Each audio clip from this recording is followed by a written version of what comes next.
পিন্টু মণ্ডলের সঙ্গে হিরণের পরিচয় অনেক আগেই। উনিও তো গরুচোর। পিন্টু মণ্ডলের সঙ্গে ঘুরেছেন, পিন্টু মণ্ডলের সঙ্গে টাকাও নিয়েছেন। তার থেকে টাকা নিয়েছেন তিনি, তাহলে তো ওনার কাজ, ওনার সঙ্গে যারা কাজ করেছেন সবাই গরুচোর। এমনটাই কটাক্ষ করেছেন দেব। আর কি বলেছেন শোনাবো আপনাদের। 3 বছর ধরে যবে থেকে আমার ইডিসিআই হয়েছে, যবে থেকে হিরণ এই অঞ্চলে আসছে, ঘাটাল ঢুকতে ছিল, তবে থেকে নাকি আমি গরুচোর নিয়ে বলছে।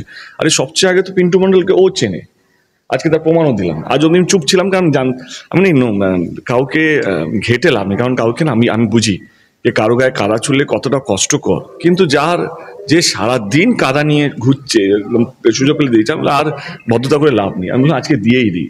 তো পিন্টু মণ্ডলের সাথে হিরণ আমাদের মানে 2013 এই যে পেপারটা আছে আমার 2013 কাটিংটা, যেহেতু আমি যখন আছে আমার কাছেও সমস্ত ডকুমেন্টস রেডি আছে, তার জন্য আমি এখনো ঘুরছি এবং তাহলে তো উনিও গরুচোর, কারণ উনিও পিন্টু মণ্ডলের সঙ্গে কাজ করেছেন, পিন্টু মণ্ডলের সঙ্গে টাকা নিয়েছেন, কারণ উনিও গরুচোর। এবং যিনি গরুচোর আমার আগে উনি কাজ করেছেন, আমার আগে উনি ছিলেন। তো আমার মনে হয় তাহলে তো সবাই গরুচোর। তো অর্ধেক ইন্ডাস্ট্রি, মানে অর্ধেক 90% ইন্ডাস্ট্রি গরুচোর হয়ে যাবে। অনেক আর্টিস্ট কাজ করেছে পিন্টু।